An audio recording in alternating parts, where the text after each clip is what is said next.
बिस्मिल्लाहिर्रहमानिर्रहीम कुल ला अस्अलुकुम अलैहि अजरन इल्लल मवद्दता फिल कुर्बा। सदक़ल्लाहुल मौलानल अलीयुल अज़ीम व बल्लगना रसूलुहुन नबियुल अमीनुल करीम व नहनु अला ज़ालिका लमिनश शाहिदीन व शाकिरीन वल्हम्दुलिल्लाहि रब्बिल आलमीन। आइए, इससे पहले कि मैं कुछ कहूँ और आप कुछ सुने, एक मर्तबा हम और आप मिलकर नबी और अहले बैत नबी की बारगाह में बुलंद आवाज से दरूद पढ़ें। अल्लाहुम्मा सल्लि अला सय्यिदना नबीना शफीअना मौलाना मुहम्मदिन बारिक वसल्लिम सल्लु अलैहिम सलातम व सलामुन अलैका या रसूल अल्लाह व अहले बैतिका या हबीब अल्लाह सल्लल्लाहु अलैहि व आलिहि वसल्लम। अज़ीज़ान गिरामी क़द्र व बरादरान मिल्लत इस्लामिया व अज़ीज़ान मोहतरम, बंदेगान तौहीद व आशिकान रसूल व आले रसूल, गदायाने दरबारे बुतूल, मौला आप सबों के जज्बे ईमानी को जिंदा व सलामत रखे।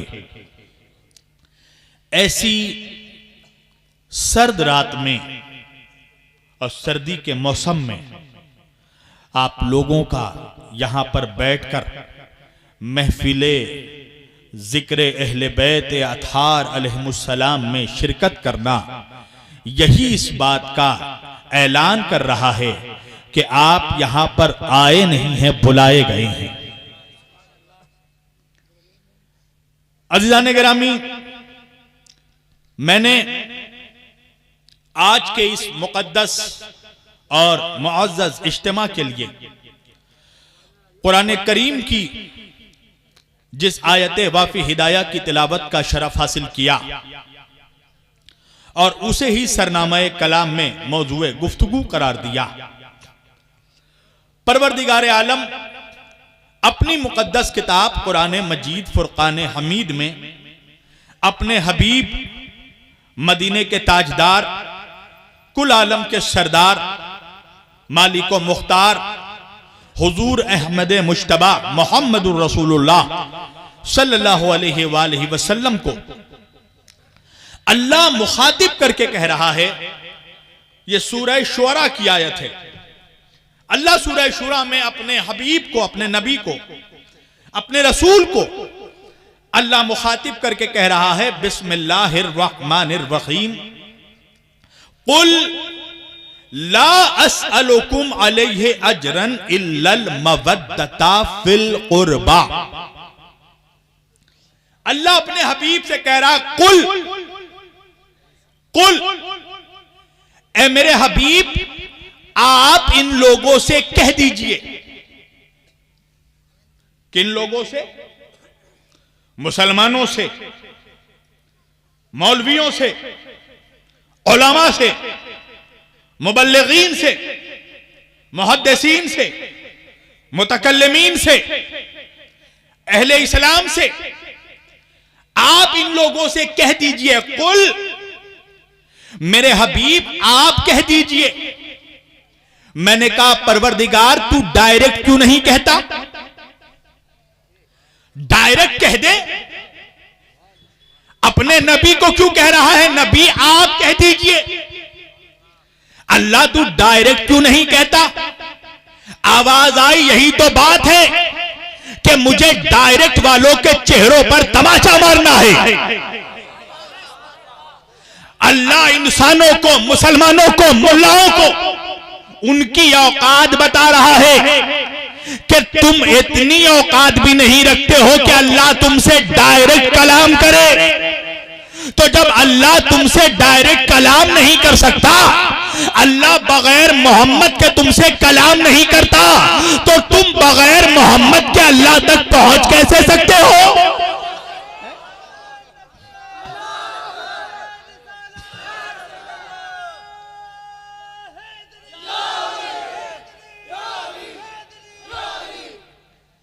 अल्लाह को अगर सब कुछ डायरेक्ट करवाना रहता तो वो डायरेक्ट कहता बंदों को। अपने नबी से कहलवा कर बता रहा है, अपनी औकात पहचानो, है अपनी हैसियत पहचानो। हम दुआ करते हैं ना दुआ, हम अपने रसूल के वसीले से दुआ करते हैं, अपने नबी के वसीले से दुआ करते हैं, उनके अहले बैत के वसीले से दुआ करते हैं। मगर जो नालायक लोग हैं, आप समझ रहे हैं ना नालायक कौन है? जो नालायक लोग हैं, मैं किसी का नाम नहीं लूंगा इसलिए कि हम बीमार के नहीं बीमारी के दुश्मन हैं। बीमारी खत्म करना, बीमार को नहीं। कुछ नालायक लोग कहते हैं अल्लाह से डायरेक्ट दुआ करो, है? एक नालायक पता है ना, वो तो हिंदुस्तान का कन्फर्म नालायक है, जो इन दिनों पाकिस्तान के दौरे में, समझ गए ना क्या कहा उसने? नाऊज़ बिल्लाह, कहता है कि नबी के वसीले से दुआ मांगना हराम है। अस्तगफिरुल्लाह। उससे जब पूछा गया कि भाई किससे कैसे दुआ मांगे, कहा अल्लाह से डायरेक्ट दुआ मांगो। अच्छा भाई ये बताओ कि दुआ है क्या? क्या है दुआ? दुआ है इल्तिजा, मुनाजात, फरियाद, रिक्वेस्ट, पैगाम। और आसान कर दूं, दुआ है अपने दिल का मैसेज। बंदा यह चाहता है कि अपना मैसेज अल्लाह तक पहुंचा दे। परवरदिगार गरीब हूं अमीर बना दे, कमजोर हूं ताकतवर बना दे, जाहिल हूं आलिम बना दे, बखील हूं सखी बना दे, फकीर हूं गनी बना दे, भिखारी हूं मालदार बना दे। अब बंदा चाहता है कि अपना मैसेज अल्लाह तक डायरेक्ट पहुंचाए। बंदा चाहता है अपना मैसेज अल्लाह तक पहुंचाए, इसी का नाम दुआ है। तो कैसे पहुंचाएं अपना मैसेज? नालायक कहने लगा डायरेक्ट। मैंने कहा बंदा यह चाहता है कि अपना मैसेज अल्लाह तक डायरेक्ट पहुंचाए। मैंने कहा पहले मुझे यह बता दे कि क्या अल्लाह ने भी अपना मैसेज बंदों तक डायरेक्ट पहुंचाया? कहा नहीं मौलाना, अल्लाह का सबसे बड़ा मैसेज है कुरान। कुरान पहले जिब्रील को दिया, जिब्रील ने मुस्तफा को दिया, मुस्तफा ने मुसलमानों को दिया।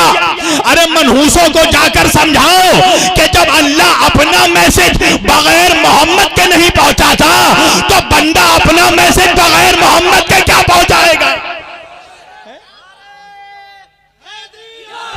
नारे हैदरी, मन कुन तो मौला, हम सबका मौला, ईमान हमारा, कुरान हमारा, काबे का मिंबर, काबे का झूमर, मन कुन तो मौला, नारे हैदरी। अल्लाह को सब कुछ अगर डायरेक्ट ही करना रहता तो फिर नबियों को क्यों भेजा? एक कम 1,24,000 नबियों की जरूरत क्या थी? 1,23,999 अंबिया किस लिए भेजा? परवरदिगार खुद ही डायरेक्ट आके सब कुछ दे देता। तौरात खुद दे देता, इंजील खुद दे देता, जबूर खुद दे देता, कुरान खुद दे देता। कहा नहीं, तौरात दूंगा मगर मूसा के जरिया, इंजील दूंगा मगर ईसा के जरिया, जबूर दूंगा मगर दाऊद के जरिया, कुरान दूंगा मगर मुस्तफा के जरिया, ताकि वसीले की अहमियत समझ ले इंसान कि वसीले की अहमियत क्या है। बगैर वसीले के इंसान अपनी अक्ल तक नहीं पहुंच सकता। ये जो अल्लाह ने हमें अक्ल दी है ना, इस अक्ल के 5 वसीले हैं। क्या क्या? आंख, कान, हाथ, जुबान। आंख, कान, हाथ, जुबान और नाक। ये 5 अक्ल के वसीले हैं। इन वसीलों का काम क्या है? आंख से क्या करते हैं हम? देखते हैं। कान से क्या करते हैं? सुनते हैं। जुबान से क्या करते हैं? चखते हैं। हाथ से क्या करते हैं? छूते हैं। नाक से क्या करते हैं? सूंघते हैं। एक जुमला कहूंगा और समझना, बहुत इंपॉर्टेंट जुमला है। आंखें नहीं देखती, इन आंखों के पसे मंजर में जो अक्ल है वो देखती है। कान नहीं सुनते, इन कानों के बैकग्राउंड में ये जो अक्ल है हमारी ये सुनती है। हाथ नहीं छूते, अक्ल छूती है। अच्छा, आंखों को हटा दो, फिर तुम्हारी अक्ल देख ले तो मैं जानूं। कानों के बगैर तुम्हारी अक्ल सुन ले तो मैं जानूं। हाथों के बगैर तुम्हारी अक्ल छू ले तो मैं जानूं। तो इसका मतलब यह है कि अल्लाह ने तुम्हारी अक्लों को वसीलों का मोहताज बना दिया, और 1 2 नहीं 5 वसीलों का मोहताज बना दिया। तो भाई, जब तुम अपनी अक्ल तक बगैर 5 वसीलों के पहुंच नहीं सकते, तो अल्लाह तक बगैर पंजतन के क्या पहुंचोगे?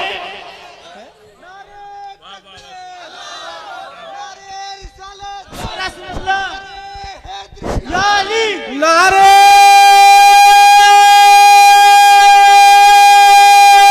हैदरी, इंसान अपनी अक्ल तक बगैर वसीलों के, हाथ ना रहे अक्ल छू नहीं सकती, कान ना रहे अक्ल सुन नहीं सकती, आंख ना हो अक्ल देख नहीं सकती। तो अल्लाह ने तुम्हारी अक्लों को वसीलों का मोहताज बना दिया। और दुनियावी लिहाज में भी देख लो, हर जगह वसीले की जरूरत है। खाना बनेगा तो खाओगे ना। कभी ऐसा हुआ कि कहा परवरदिगार टपका दे? हैं? हाथों को दिया गया ताकि निवाला बनाकर खा सको। खाना रखा है प्लेट में, तुम दुआ करो परवरदिगार ये अपने आप मुंह में चला जाए, नहीं जा सकता ना। हाथ इस्तेमाल करना पड़ेगा, यह है वसीला। बगैर वसीलों के कुछ नहीं मिल सकता, कहीं नहीं जा सकते। अल्लाह ने रिस्क बांटने के लिए फरिश्तों को मुकर्रर कर रखा है, पानी बरसाने के लिए फरिश्तों को मुकर्रर कर रखा है। अल्लाह कुरान में कहता है तुम्हारे माओ के शिकम में हम तस्वीरें बनाते हैं, अब बनाने के लिए फरिश्तों को मुकर्रर कर रखा है? हर फरिश्ते की एक एक ड्यूटी है। एक फरिश्ता पानी बरसाएगा, एक फरिश्ता रिस्क पहुंचाएगा। मौत देने वाला कौन है? खुदा है ना, भेजता है मलकुल मौत को। कभी ऐसा हुआ किसी डायरेक्ट वाले मौलवी ने कभी मलकुल मौत से कहा हो हम आपको रूह कब्ज करने नहीं देंगे, हम तो डायरेक्ट वाले हैं, खुदा आएगा तो ही हम रूह निकलेगी मेरी जिस्म से? कभी हुआ ऐसा? तो अगली बात करो, हवा में तीर फायर मत करो, हवा में तीर मत चलाओ। इस्लाम ये लॉजिकल दीन है, इसमें बेफजूल और बेकार की कोई बातें नहीं है। बगैर दलील के कुछ नहीं है इस्लाम में, हर चीज के पीछे कोई ना कोई दलील मौजूद है। अल्लाह कह रहा कुल, मेरे हबीब आप इनसे कह दीजिए। किन लोगों से कह दीजिए? मुसलमानों से। इस आयत का मैं आपको बैकग्राउंड समझाता हूं। यह आयत उतरी कब है? मुसलमानों का, बल्कि मुसलमानों का नहीं, दौलतमंद मुसलमानों का, रईस अमीर मुसलमानों का एक ग्रुप, एक ग्रोह अल्लाह के रसूल सल्लल्लाहु अलैहि वसल्लम के पास आया। और ऐसे ही नहीं आया, ऊंटों पर, कई ऊंटों पर सोने, चांदी, हीरे, मोती, जवाहरात, कीमती कपड़े, रेशमी मलबूसात लाद कर लेकर आया ऊंटों पर, नाकों पर, अल्लाह के रसूल के पास। अल्लाह के रसूल ने कहा ये सब क्या है? तो आने वाले दौलतमंद मुसलमान आने वाले कहने लगे, या रसूल अल्लाह हम हैवान की तरह जिंदगी गुजारते थे, जानवरों की तरह जी रहे थे, आपने हमें हैवान से इंसान बनाया, फिर इंसान से हमें मुसलमान बनाया, फिर मुसलमान से हमें साहिब ईमान बनाया, और इन्हीं साहिबाने ईमान में एक को सलमान बनाया है। तो या रसूल अल्लाह हमें हैवान से इंसान बनाने में, इंसान से मुसलमान बनाने में, मुसलमान से साहिब ईमान बनाने में, या रसूल अल्लाह आपको कितनी मेहनत करनी पड़ी, कितनी मुसीबतें उठानी पड़ी। आका बचपन में आप यतीम हो गए, बाप की मोहब्बत से महरूम हो गए, उम्र कुछ और बढ़ी, आपकी वालिदा का इंतकाल हो गया, मां की शफकत से भी महरूम हो गए। या रसूल अल्लाह आपको तरह तरह से अजियतें दी गई, आपको आपके घर से निकाला गया, आपको आपके शहर से निकाला गया, आपको मक्के से निकाला गया, आपका सोशल बाइकाट किया गया, 3 सालों तक आपको शेबे अबी तालिब में रहने पर मजबूर कर दिया गया। या रसूल ताइफ में आप पर पत्थर बरसाए गए, आपको पत्थरों से जख्मी किया गया। या रसूल अल्लाह आपके सहाबा को तड़पाया गया, मारा गया, आपके घर वालों को अजियत दी गई, आपका खून बहाया गया। या रसूल अल्लाह अल्लाह जाने कितनी मुसीबतें आपने उठाई। तो या रसूल अल्लाह हम तक दीन पहुंचाने में, शरीयत पहुंचाने में, इस्लाम पहुंचाने में, नमाज पहुंचाने में, काबा पहुंचाने में, कुरान पहुंचाने में, क़िबला पहुंचाने में, शहकाम पहुंचाने में, किताब पहुंचाने में, या रसूल अल्लाह आपने जो मेहनत की और मुसीबतें उठाई, तो आका हम लोग आपको उन मेहनतों की उजरत देना चाहते हैं। क्या देना चाहते हैं? मेहनतों की उजरत यानी कीमत, टैक्स, हर शय की एक कीमत होती है, उजरत होती है। बगैर उजरत के कुछ नहीं मिलता जमाने में। जमीन खरीदोगे उजरत देनी पड़ेगी, मकान खरीदोगे उजरत देनी पड़ेगी, फ्लैट खरीदोगे कीमत देनी पड़ेगी, लिबास खरीदोगे उजरत देनी पड़ेगी, अनाज खरीदोगे उजरत देनी पड़ेगी। अब तो वो जमाना आ गया कि साफ पानी अगर खरीदना है तो उसके लिए भी उजरत देनी पड़ेगी, है? हर शय की एक उजरत। कोई भी चीज दुनिया में फ्री में नहीं मिलती, और अगर कोई कुछ फ्री में देना तो समझ जाना दाल में कुछ काला जरूर है, या पूरी दाल काली है। फ्री में कुछ नहीं मिलता आज के जमाने में, कोई फ्री में नहीं मिलता। मौलवी फ्री में नहीं आता, शायर फ्री में नहीं आता, नादखां फ्री में नहीं आता, कव्वाल फ्री में नहीं आता। ये जो स्टेज लगा है, पंडाल लगा है, फ्री में नहीं ना, इसकी उजरत देनी पड़ेगी। ये जो कैमरे लगे हैं फ्री में नहीं ना, इसकी उजरत देनी पड़ेगी। ये जो बिजली का इस्तेमाल कर रहे हो, लाइट जल रही है, इसकी उजरत देनी पड़ेगी, है ना? हर शय की एक उजरत है। तो सहाबा ने कहा, या रसूल अल्लाह आपने जो हमें दीन दिया हम उसकी उजरत देना चाहते हैं, हमें आपने जो शरीयत पहुंचाई हम उसकी उजरत देना चाहते हैं, हमें आपने जो इस्लाम पहुंचाया हम उसकी उजरत देना चाहते हैं, हमें आपने कुरान दिया उसकी उजरत, हमें आपने नमाज दिया उसकी उजरत, हमें रोजा सिखाया उसकी उजरत, हमें हज पहुंचाया उसकी उजरत, हम तक ज़कात पहुंचाया उसकी उजरत, हम तक कानून पहुंचाया उसकी उजरत। या रसूल अल्लाह हम पूरे इस्लाम की उजरत देना चाहते हैं। तुम्हें भी उजरत मिली है ना, तो साउंड में गड़बड़ी मत करो मेरी जान। मेरी तकरीर से किसी का बॉक्स नहीं फटता, सिर्फ मुनाफिकों का कलेजा फट जाता है। हाँ, लिहाजा परेशानी की कोई बात नहीं, बिल्कुल साउंड मत कम करना। तवज्जो, हर शय की उजरत है। अच्छा, कुछ लोग, कुछ ऐसे मौलवी भी आते हैं जो ये तर्जुमा करते हैं इस आयत का कि अल्लाह कह रहा मेरे हबीब इनसे कह दो कि हमें रिसालत की कोई उजरत नहीं चाहिए। हालांकि अगर आप आयत पढ़ेंगे तो आयत में लफ्ज रिसालत नहीं है। अल्लाह कह रहा कुल ला अस्अलुकुम अलैहि अजरा, मेरे हबीब इनसे कहो हमें कोई उजरत नहीं चाहिए, किसी चीज की उजरत नहीं चाहिए, पर उजरत देना होगा। अब सुनिएगा उजरत क्या है, तवज्जो।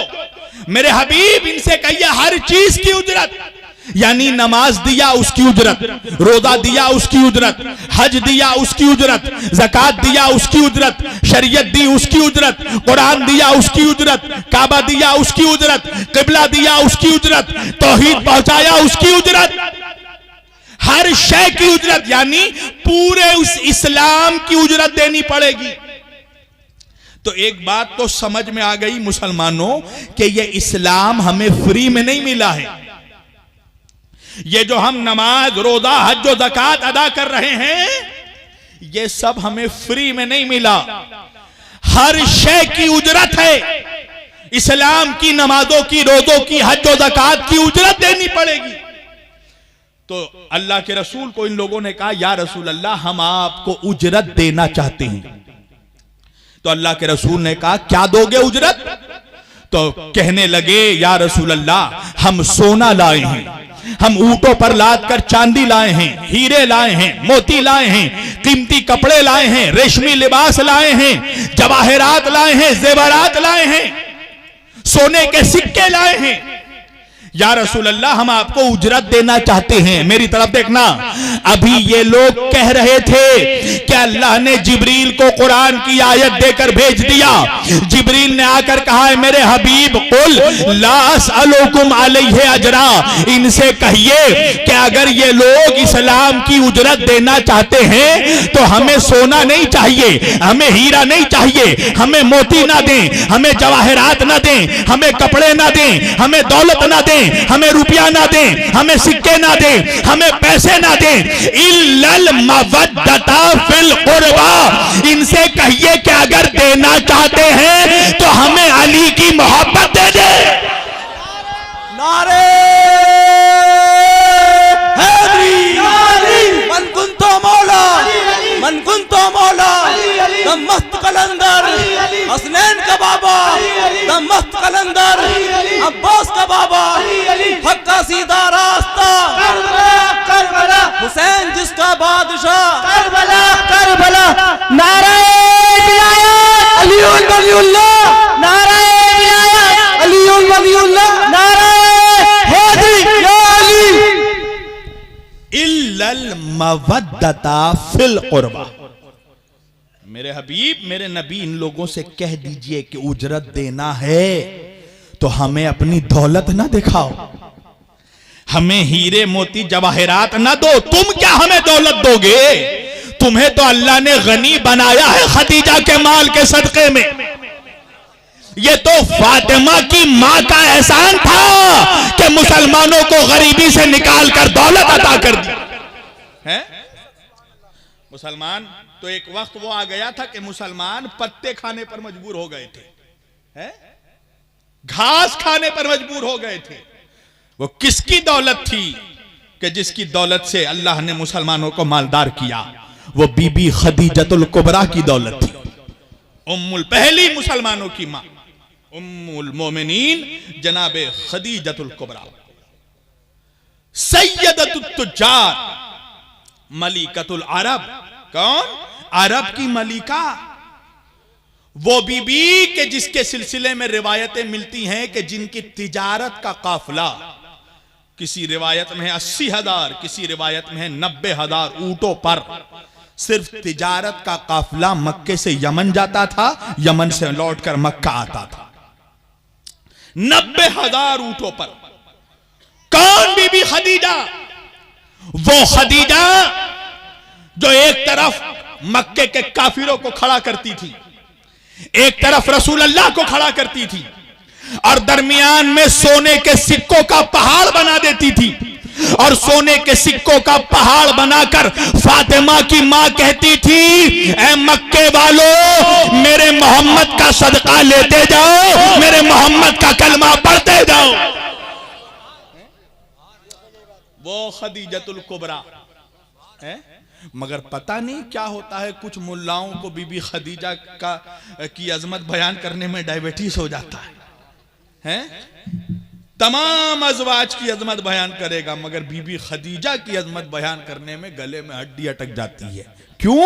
इसलिए कि ये अली की सास है, ये फातिमा की मां है, ये खाली उम्मत की मां नहीं है, ज़हरा की मां है, जनाब खदीजतुल कुबरा। वो रसूल अल्लाह की बीवी कि जिसके रहते हुए अल्लाह के रसूल ने दूसरा निकाह नहीं किया। मर्द अगर एक ज़ौजा के रहते हुए दूसरा निकाह ना करे तो यह मैं एक फितरी बात बता रहा हूं, इसका मतलब यह है कि उस एक औरत से मर्द को इतना सुकून मिल रहा है जिंदगी में कि उसको किसी दूसरे औरत की जरूरत महसूस नहीं होती। 25 साल की उम्र में अल्लाह के रसूल ने निकाह किया जनाब खदीजा से, और जब तक जनाब खदीजा हयात से रहीं 52 साल की उम्र तक अल्लाह के रसूल ने दूसरा निकाह नहीं किया। जनाब खदीजा की हयात में रसूल अल्लाह की जितने निकाह मिलते हैं 10-11 निकाह, वो सब अल्लाह के रसूल ने 53 साल की उम्र से लेकर 63 साल की उम्र के दरमियान किया। जब तक खदीजा जिंदा रहीं दूसरा निकाह नहीं किया। जनाब खदीजा की अजमत को घटाने के लिए अजीब अजीब बात की जाती है। कहते हैं कि नऊज़ुबिल्लाह वो तलाक शुदा थी, हैं?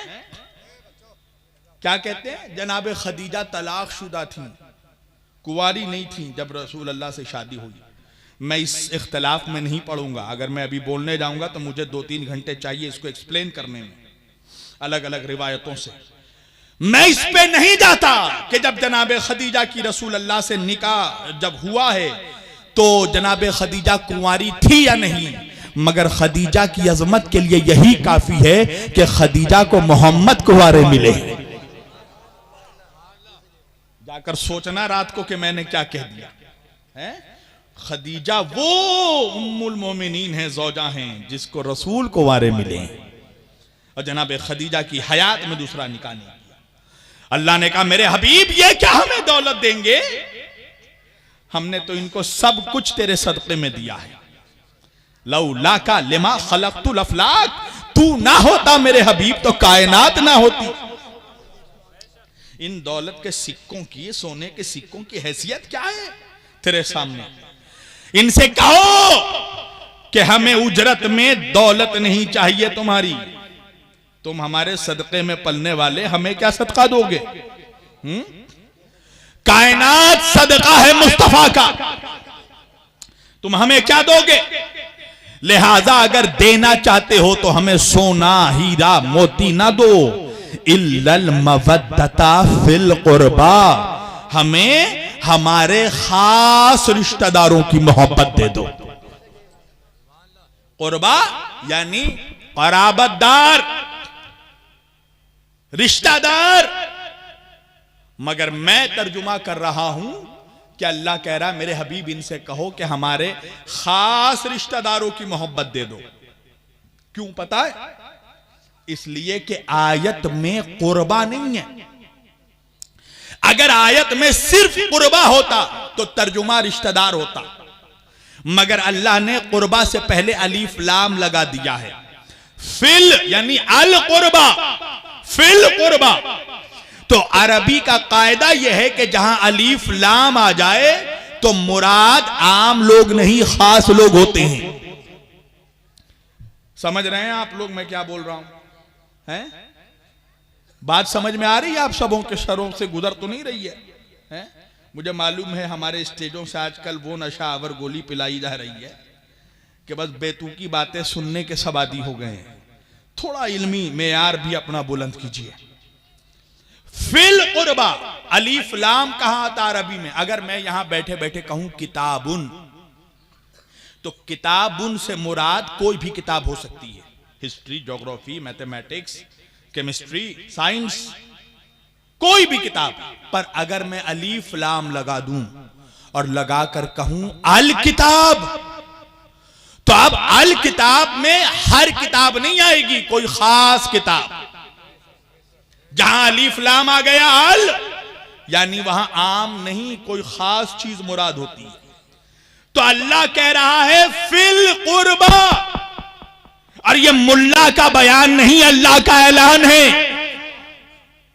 अल्लाह कह रहा फिल कुर्बा, यानी मेरे हबीब इनसे कहिए मोहब्बत चाहिए, मगर आम रिश्तेदारों की नहीं, खास रिश्तेदारों की। फर्क क्या है? आम रिश्तेदारी और खास रिश्तेदारी में फर्क क्या है? रिश्तेदारी दो तरह की होती है, सुनना जवानों मेरी तरफ, दो तरह की होती है। 2 टाइप्स ऑफ रिलेशनशिप। रिश्तेदारी दो तरह की होती है, 2 किस्में होती हैं रिश्तेदारी की। एक होती है आम रिश्तेदारी, यानी जनरल रिलेशनशिप। एक होती है खास रिश्तेदारी, यानी स्पेशल रिलेशनशिप। फर्क क्या है?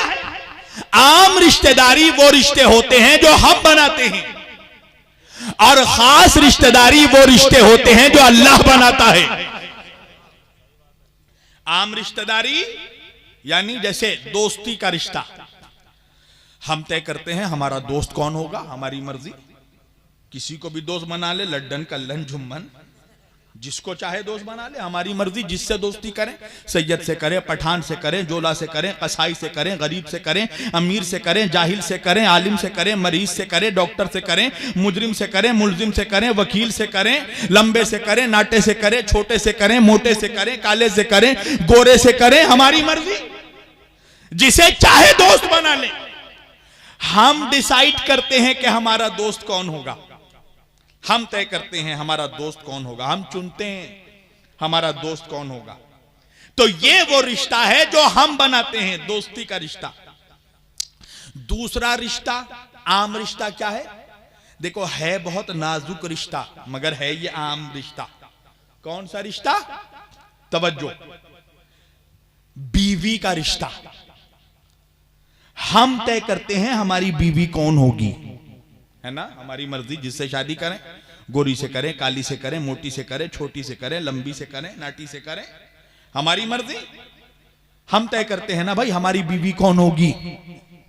एक जगह में यह कह रहा था तो एक नौजवान कहने लगा, मौलाना रिश्ते तो आसमानों में बनते हैं। मैंने कहा अगर रिश्ते आसमानों में बनते हैं तो तलाक़ें जमीनों पर क्यों होती है? रिश्ते आसमानों में नहीं बनते हैं, सिर्फ एक रिश्ता आसमान में बना था। दुल्हन मुस्तफा के घर की थी, दूल्हा खुदा के घर का था। तकबीर, नारे रिसालत, नारे हैदरी, हैदरी, हैदरी, ज़हरा का जोहर, अली का बाबा, अली अली, काबे का जोहर, अली अली, फलान का मौला, अली अली। सिर्फ एक रिश्ता, एक रिश्ता सिर्फ आसमान में बना। वो किसका रिश्ता है? वो अली और फातिमा का रिश्ता। दुल्हन मुस्तफा के घर की। अल्लामा डॉक्टर ताहिरुल कादरी कहते हैं, मैं सोचता था कि अल्लाह ने अली को काबे में ही क्यों भेजा। मौला अली काबे में ही उनकी विलादत क्यों हुई, और भी कहीं हो सकती थी। तो अल्लामा डॉक्टर ताहिरुल कादरी कहते हैं कि अल्लाह जानता था कि रिश्ते बराबर में होते हैं। अल्लाह चाहता था कि अगर दुल्हन मुस्तफा के घर की हो तो दुल्हा खुदा के घर का हो, बराबर का रिश्ता हो, है? बराबर का रिश्ता हो। ये वो रिश्ता है जो अर्श पर भी पढ़ा गया, जमीन पर भी पढ़ा गया। सिर्फ एक रिश्ता, बाकी हम डिसाइड करते हैं हमारी बीवी कौन होगी, हमारी मर्जी। अब आप पूछेंगे दलील क्या है? अच्छा, हम अली वाले दुश्मन को दलील से ही जलील करते हैं। मैंने कहा ना, हम दलील ही से दलील करते हैं, हम गाली गलौज नहीं करते हैं। हम मुनाजरों के नाम पर हंसी मजाक नहीं करते, जो बेवकूफ बनाया जा रहा है इस वक्त पूरे हिंदुस्तान में।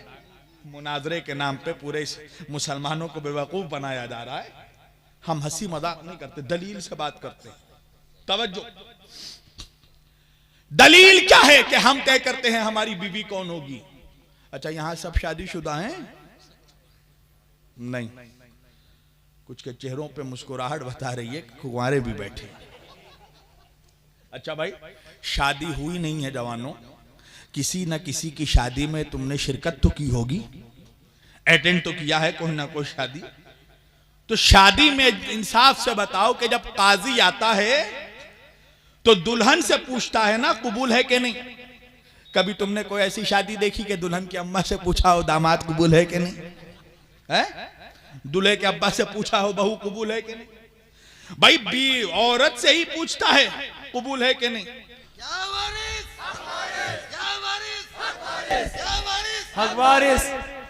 तो क्या देखा आपने निकाह में कि काजी औरत से पूछता है कबूल है कि नहीं, दूल्हे से पूछेगा नौशा मियां से कबूल है कि नहीं। दूल्हे के अम्मा से नहीं पूछेगा, दूल्हे के अब्बा से, दुल्हन के अब्बा से नहीं पूछेगा। तो हम तय करते हैं हमारी बीवी कौन होगी। यह है आम रिश्ता, जनरल रिलेशनशिप। तीसरा रिश्ता, आम रिश्ता क्या है? सास ससुर का रिश्ता। यह भी हमारी मर्जी है, जिसे चाहे ससुर बना ले, गरीब को बना ले, अमीर को बना ले, मालदार को बना ले, भिखारी को बना ले, हमारी मर्जी। हम तय करते हैं हमारे फादर इन लॉ कौन होंगे, ससुर कौन होगा हमारा। चौथा रिश्ता, सास का रिश्ता, मदर इन लॉ। ये भी हम तय करते हैं हमारी सासू मां कौन होगी, छोटी होगी मोटी होगी, हमारी मर्जी। जिसे बना ले। तो ये वो रिश्ते हैं, ये है आम रिश्तेदारी जो हम बनाते हैं। खास रिश्तेदारी क्या है? वो रिश्ता जो अल्लाह बनाता है। जैसे औलाद का रिश्ता, बड़ा से बड़ा मौलवी हो, अगर उसकी वाइफ बीवी प्रेग्नेंट है तो वो पहले से प्रेडिक्शन पेशन गोई नहीं कर सकता कि बेटा होगा या बेटी। अल्लाह बेटा दे तो भी कबूल करना पड़ेगा, अल्लाह बेटी दे तो भी कबूल करना पड़ेगा, इसलिए कि औलाद मुल्ला नहीं अल्लाह बनाता है। तवज्जो, ये औलाद का रिश्ता, यह है खास रिश्तेदारी जो अल्लाह बनाता है। दूसरा रिश्ता, खास रिश्ता क्या है? भाई का रिश्ता। हम नहीं तय करते हमारा भाई कौन होगा, जिसे अल्लाह बनाकर भेज दे, लंबा हो या नाटा कबूल करना पड़ेगा, गोरा हो या काला कबूल करना पड़ेगा, इसलिए कि भाई मुल्ला नहीं अल्लाह बनाता है। और जब अल्लाह बनाता है तो देखकर बनाता है। भाई ऐसे वैसे नहीं होते, तवज्जो कीजिएगा। भाई कौन होता है? जिसका हसब नसब एक हो, जिसका खानदान एक हो, जिसका शजरा एक हो, जिसका खून एक हो, जिसकी हड्डी एक हो, जिसका शजरा एक हो, जिसके बाप दादा एक हो, जिसके ननियाल ददियाल एक हो। भाई अब बात समझ में आई। जब अल्लाह के रसूल को अल्लाह ने मस्जिद नबवी में हुक्म दिया कि या मेरे हबीब, तुम मुसलमानों के दरमियान सबों को एक दूसरे का भाई बनाओ, एक मुसलमान को दूसरे मुसलमान का भाई बनाओ। अल्लाह के रसूल ने कहा परवरदिगार ये भी तो बता दे किसे किसका भाई बनाऊं। आवाज आई, जिसका शजरा जिसके जैसा हो उसे उसका भाई बनाओ, जिसका खानदान जिसके जैसा हो उसे उसका भाई बनाओ, जिसका हसब नसब जिसके जैसा हो उसे उसका भाई बनाओ, जिसका इल्म जिसके जैसा हो उसे उसका भाई बनाओ। तो अल्लाह के रसूल ने क्या किया? सलमान को अबूजर का भाई बनाया, अबूजर को सलमान का भाई बनाया, अम्मार को मिक़दाद का भाई बनाया, मिक़दाद को अम्मार का भाई बनाया, मीसम को कंबर का भाई बनाया, कंबर को मीसम का भाई बनाया। मस्जिद के कोने पर बैठकर विलायत का शहंशाह शेर खुदा मेरा मौला आंसू बहा रहा है। नबूवत की निगाह इमामत पे पड़ी। एक मर्तबा अल्लाह के रसूल मजमे को चीरते हुए अली के पास आए, मौला के शानों को पकड़ा, अली के कांधों को पकड़ कर उठाया, उठाकर कहा या अली तेरे आंखों में आंसू क्यों है? मौला ने फरमाया या रसूल अल्लाह रो नहीं तो क्या करूं, आपने सबको सबका भाई बनाया, मेरा भाई किसी को नहीं बनाया। आपने सलमान को अबूजर का भाई बनाया, अबूजर को सलमान का भाई बनाया, मीसम को अम्मार का भाई बनाया, अम्मार को मीसम का भाई बनाया, मिक़दाद को कंबर का भाई बनाया, कंबर को मिक़दाद का भाई बनाया। या रसूल अल्लाह आपने मेरा भाई किसी को नहीं बनाया। नबी ने अली को गले से लगाया, पेशानी का बोसा लिया, मजमे को दिखाया और दिखाकर कहा या अली मैं क्या करूं, अगर इस मजमे में कोई तेरे जैसा होता तो बनाता। नारे तकबीर। तकबीर, नारे रिसालत, नारे हैदरी, या वारिस, या वारिस, भटको तो सहारा, डूबो तो किनारा, दम मस्त कलंदर, या वारिस, या अली। सबा के साथ दिल बोला, सबा के साथ दिल बोला, सबा के साथ दिल बोला, ज़मीं बोली फलक बोला, ज़मीं बोली फलक बोला, सितारा टूट कर बोला, नबी के साथ दिल बोला, या अली, इस मजमे में अगर कोई तेरे जैसा होता तो बना था। या अली, क्या तुम इस बात पे राजी नहीं हो कि या अली यो अंता अखी फिद दुनिया वल आखिरा, ए अली तू दुनिया में भी मेरा भाई है, तू आखिरत में भी मेरा भाई है।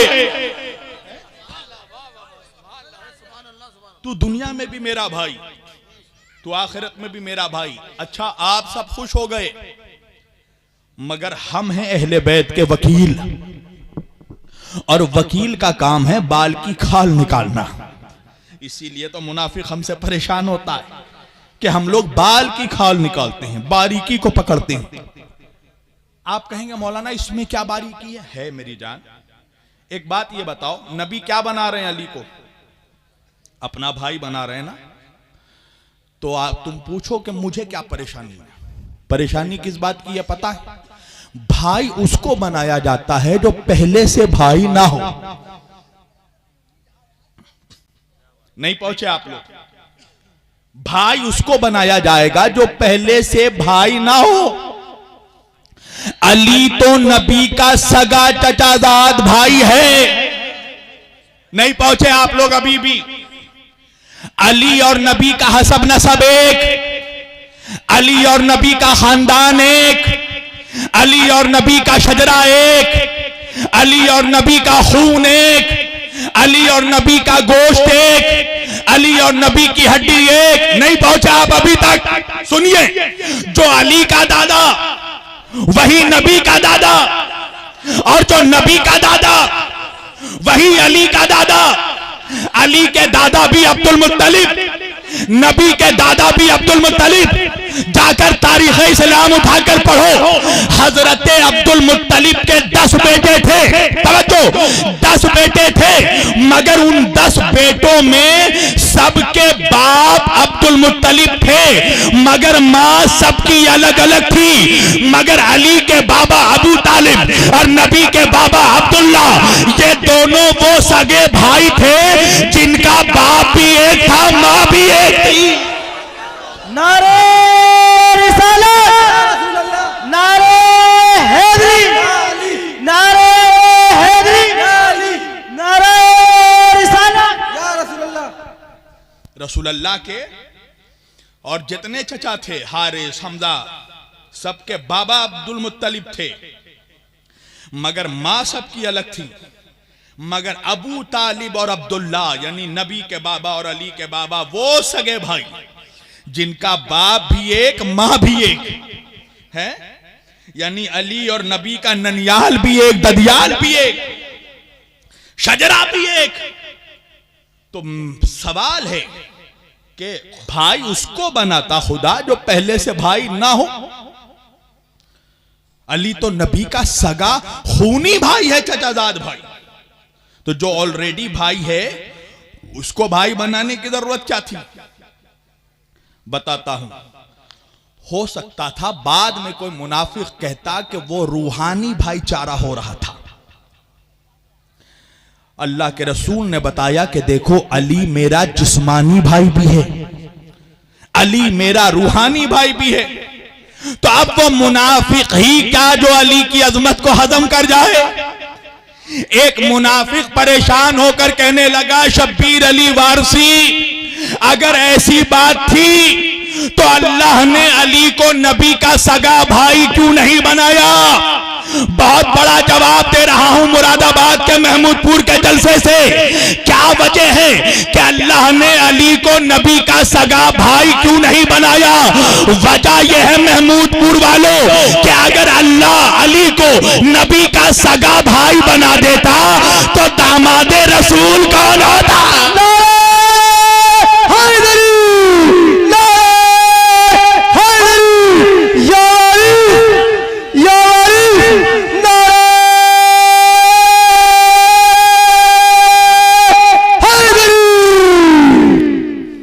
दामादे रसूल कौन होता?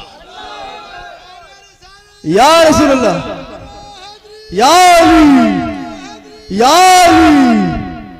दामादे रसूल कौन होता? नबी की नस्ल किससे चलती? नबी की औलाद कहां से पलती है? जो अली के बेटे हैं वो नबी के बेटे हैं, जो अली की औलाद हैं वो नबी की औलाद है।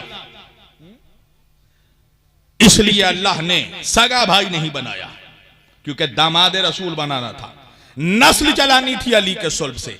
तो यह है खास रिश्तेदारी। भाई हम नहीं बनाते, अल्लाह बनाकर भेजता है। तीसरा चौथा रिश्ता, खास रिश्ता क्या है? नवासों का रिश्ता, पोतों का रिश्ता। हम नहीं तय करते हमारे नवासे कौन होंगे, पोते कौन होंगे। जिन्हें अल्लाह बनाकर भेज दे उसे मानना पड़ेगा।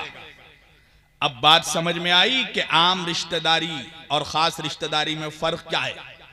अल्लाह ने नबी के आम रिश्तेदारों की मोहब्बत नहीं मांगी, खास रिश्तेदारों की मोहब्बत मांगी है। एक जुमला कहूंगा, जो हजम कर पाए वो कर जाएं। इसका मतलब यह है कि अल्लाह कुरान में नबी के ससुराली रिश्तेदारों की मोहब्बत नहीं, खूनी रिश्तेदारों की मोहब्बत मांग रहा है। ब्लड रिलेशनशिप वो रिश्ता होता है जो अल्लाह बनाकर भेजता है, वो हम नहीं तय करते। जिसे खुदा बनाकर भेज दे, औलाद हो, नवासे हो, बेटी हो, बेटा हो, तस्लीम करना पड़ेगा। अल्लाह कह रहा फिल कुर्बा, मेरे हबीब इनसे कहो हमें हमारे खास कराबतदारों की, खास रिश्तेदारों की मोहब्बत चाहिए। अली की रिश्ते, अली की मोहब्बत, फातिमा की मोहब्बत, हसन की मोहब्बत, हुसैन की मोहब्बत। और दलील दूं इसी आयत के लिए, दूसरी आयत से दलील देता हूं। जब ये पांचों चादर में जमा हो गए, मोहम्मद, अली, फातिमा, हसन, हुसैन अलैहिमुस्सलाम अजमईन, ये पांचों चादर में जमा हो गए, एक चादर में। अच्छा, अक्सर तुमसे मुनाफिक पूछता है ना, ये पंजतन कौन है? आज मैं तुम्हें बताता हूं पंजतन कौन है? एक मनहूस ने एतराज किया ना इस शेर पर, बेदम यही तो पांच है मकसूद कायनात है। कहने लगा पांच ही कैसे हो गए? तवज्जो, पांच लोग चादर में जमा हुए। अब सुनो पंजतन कौन है मेरी तरफ। आज के बाद कोई बोले तो जवाब दे देना, कौन है पंजतन? नबी चादर में अकेले आए 1 तन, नबी के साथ हसन आए 2 तन, हसन के साथ हुसैन आए 3 तन, हुसैन के साथ अली आए 4 तन, अली के साथ फातिमा आई 5 तन।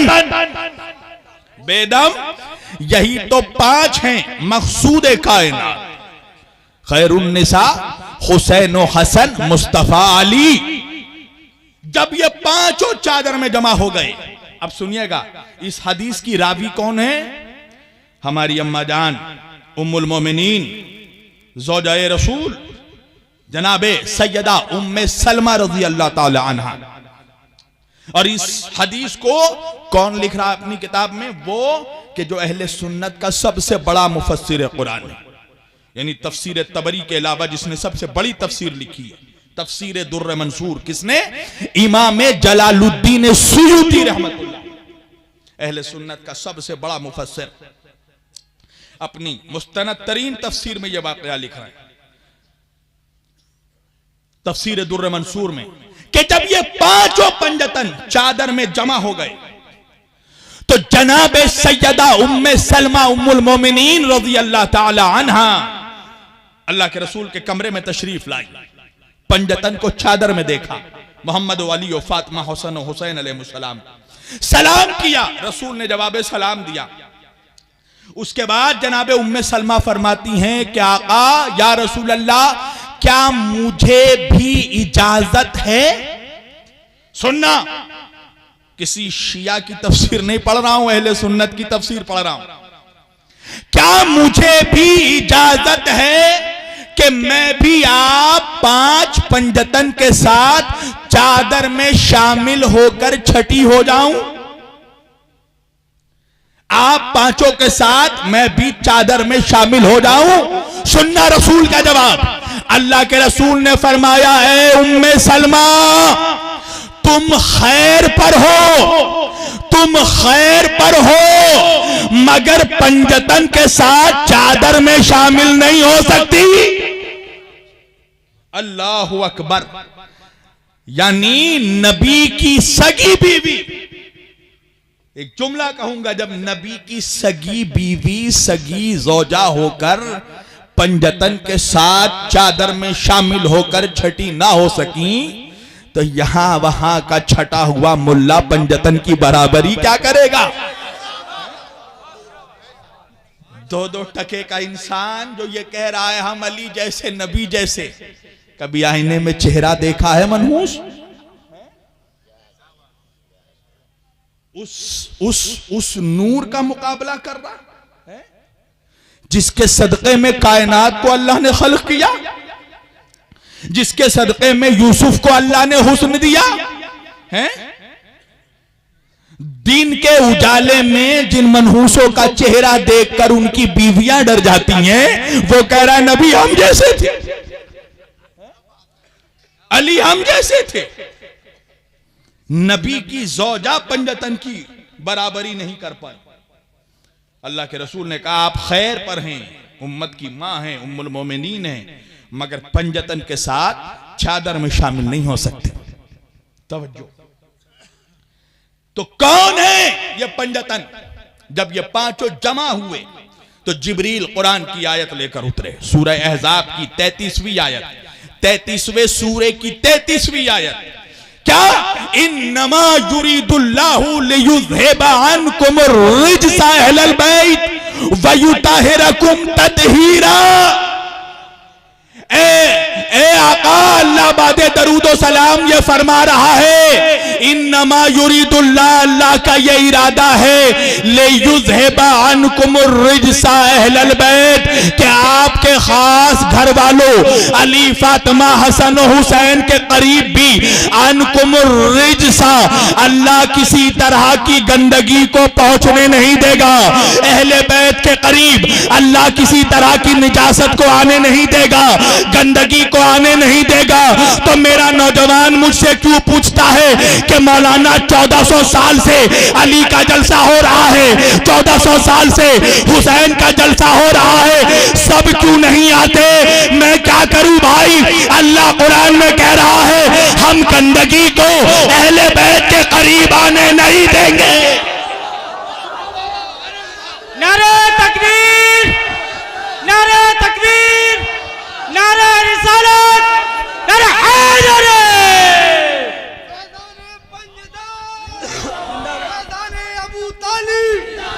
लब्बैक या हुसैन, लब्बैक या हुसैन। अहले बैत के दुश्मनों पे लानत, मौला अली के दुश्मनों को मानने वालों पे लानत। नारा हैदरी। अन्कुम अर्रिज्सा अहलल बैत, अल्लाह कह रहा हम दूर रखेंगे, हम अहले बैत के करीब पहुंचने नहीं देंगे किसी तरह के रिज्स को। रिज्स कहते हैं हर तरह की निजासत, हर तरह की गंदगी। अब हमारे भी कुछ मौलवी आके गंदगी को डिफाइन करते हैं, निजासत की किस्म बताते हैं, गुनाह निजासत है, झूठ निजासत है, ये निजासत है, वो निजासत है। मैंने कहा भैया इतना ज्यादा डिफिनेशन बनाने की जरूरत नहीं है। अल्लाह कुरान में बता रहा है जो अहले बैत से दूर है वही निजासत है। अन्कुम अर्रिज्सा अहलल बैत है, जो अहले बैत से दूर नजर आए समझो वही निजासत है। जो अहले बैत से दूर है वही गंदगी है, वही गंदा है? करीब नहीं आ सकती।